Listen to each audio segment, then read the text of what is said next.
매니지업이 저는 이렇게 정의를 했는데 내가 내 상사를 관리한다? 이렇게 정의를 해가지고 어떻게 보면 좀 웃기게 들리기도 하지만 실제로 상사들이 늘 고민하는 게 내가 도와줘야 되는데 어떻게 도와줄까 늘 고민하고 있거든요. 그러니까 그 사람들을 도와주는 거예요. 나의 커리어와 나의 업무를 성공시키기 위해서. 그러니까 상사의 도움이 필요하고 상사는 나를 통해서 업무를 성공시키는 게 임무니까 나를 도와줘야 되거든요. 그러니까 충분히 먼저 다가가서 상사한테 그분이 알아야 할 정보는 무엇이고 필요한 도움은 무엇이고, 그리고 정보를 미리 얘기하는 이유 중에 하나가 나중에 도움을 요청할 때 그거 필요한 이유 다 처음부터 이제 설명하면 힘들잖아요. 그러니까 미리 조금씩 정보를 공유를 해서 나중에 도움을 요청할 때 더 쉽죠. 그렇게 하는 게 중요한 것 같아요. 매니지업을 알게 된 게 제가 사실 책에 모든 사람을 익명으로 썼는데 매니지업 챕터에서 그 에피소드 중에 하나가 지금 한국에도 이 책이 들어온 걸로 알고 있어요. 팀장의 탄생이라는 책의 그 저자가 이제 메타의 부사장이셨던 분인데 그분이 제 첫 상사였어요. 그때만 해도 그분은 유명하신 분이었어요. 그리고 저는 신입사원이고, 그래서 그분이 이제 저의 팀의 팀장을 구하고 있는 상태였고, 그러니까 저의 스킵 레벨이죠. 상사의 상사급의 사람이 이제 임시로 저희를 이제 담당하는 시간이었는데, 그러니 얼마나 신입사원으로서 1대1의 시간이 조금 무섭겠어요. 그쵸? 그 높은 사람, 유명한 사람, 그리고 나는 아무것도 모르는 사람, 이 둘이 만나서 1대1에 무슨 얘기를 해야 되나.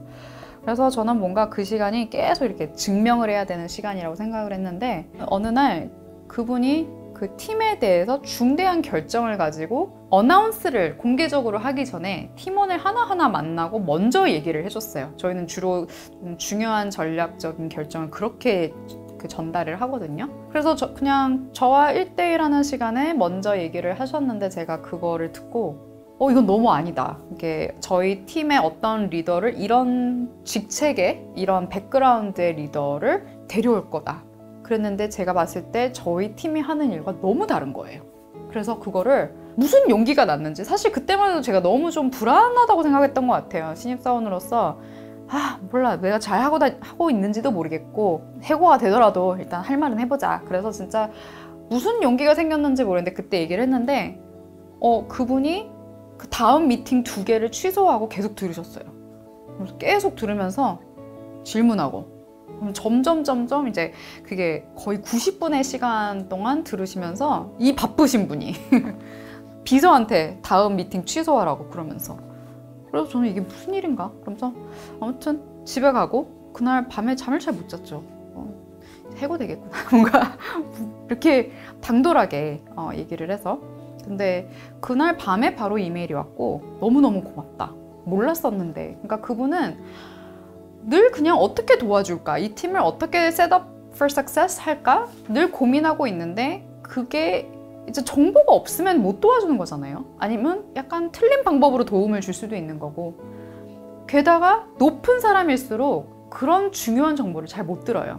다들 그 리더가 듣고 싶어 하는 말만 하고, 그쵸? 듣기 좋은 말만 하게 되고, 높이 올라갈수록 그런 정말 어렵거나 현실적인 그런 정보를 많이 못 듣기 때문에 그런 실수가 많이 생겨요. 근데 제가 실체는 이렇다, 이런 얘기를 함으로써 그 사람이 필요했던 정보를 준 거죠. 그래서 바로 결정이 바뀌고 저와 그분의 이제 관계도 많이 바뀌었어요. 그러고 나서 제가 매니지업이라는 수업을 그때 듣게 된 거예요. 그러고 나서 보니까 이게 그거더라고요. 1대1 시간을 개인이 주도해서 안건을 만들고, 그 사람이 알아야 될 것은 무엇이고 도움을 받아야 될 부분은 무엇이고 피드백도 먼저 요청하세요. 나중에 계속 기다리지 말고 피드백을 언제 줄까? 뭐 내가 잘하고 있는데 뭐 나중에 안 좋은 피드백을 언제 줄까? 이게 아니라 지금 나한테 줄 피드백이 있습니까? 내 지금 업무는 어떻게 돼가고 있다고 생각하십니까? 기대치도 계속 상기시키고, 그게 제 몫인 거죠. 그러니까 매니지업의 가장 근본적인 원칙은 커리어든 업무든 내가 컨트롤이 있고 내가 상사를 통해서 이제 성공을 시키는 그게 이제 원칙인 것 같아요. 그래서 저는 그 매니지업을 알고 나서 저 개인적인 커리어가 굉장히 많이 바뀌었어요. 그래서 상사를 만날 때마다 내가 가고 싶은 곳, 커리어적으로 가고 싶은 것, 성장하고 싶은 것, 경험해보고 싶은 것, 기회, 뭐 그런 것들을 이제 충분히 얘기를 했고, 업무도 이렇게 되고 있다라든지 아니면 잘 안 되고 있을 때도 얘기를 하고, 뭔가 디자이너로서 이제 엔지니어나 뭐 기획이나 이렇게 조금 뭐 의견의 차이가 있을 수도 있잖아요. 그럴 때 좀 도움을 달라, 뭐 이런 것도 이제 얘기를 하고, 그러면서 굉장히 어려운 문제도 해결할 수 있었던 게 제 상사를 잘 활용해서 였던 것 같아요. 상사의 입장으로서는 매니저업이 더 좋아요. 그러니까 저는 팀원으로서 부하 직원으로서도 덕을 많이 봤는데 상사로서 제일 좋은 게 매니저예요.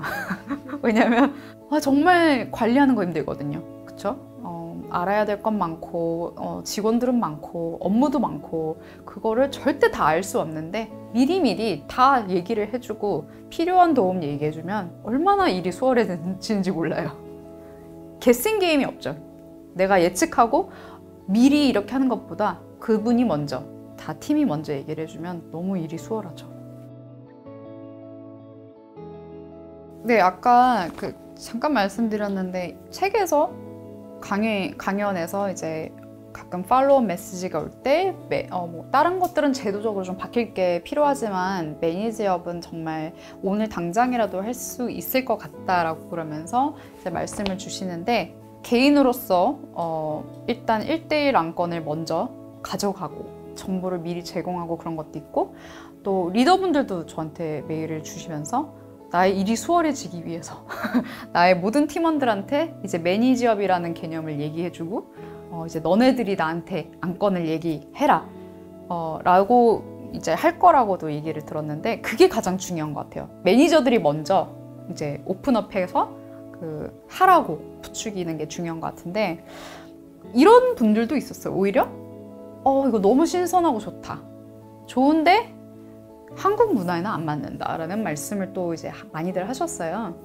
그래서 정말 이게 안 될까라고 생각했을 때 이거는 저도 이제 답은 아니고 그냥 뭔가 질문인데 한국 문화에서 제가 봤을 때 가장 좋은 문화 중에 하나가 이제 배려인 것 같아요.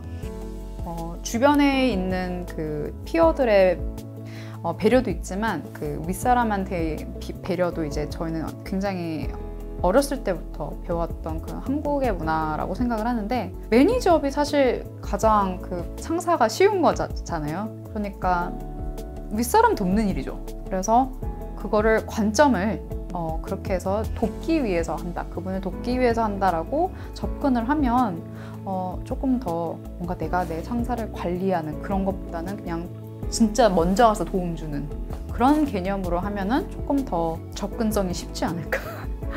그냥 질문이에요. 네.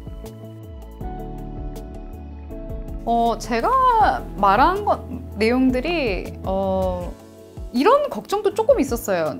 그러니까 제가 뭐 명상 얘기도 하고 번아웃 얘기도 많이 하고 뭔가 이렇게 리더들을 위한 자리에서는 굉장히 경영, 전략 이런 얘기를 해야 될 것 같은데 제가 뭐 이런 얘기를 많이 했잖아요. 자기 관리, 진정성, 가치관에 대해서 얘기를 해서 그게 뭔가 낯설 수도 있고 이 채널에 맞는 내용 맞나? 그렇게 생각하실 수 있을 거라고도 생각을 하면 한편으로는 걱정도 됐어요.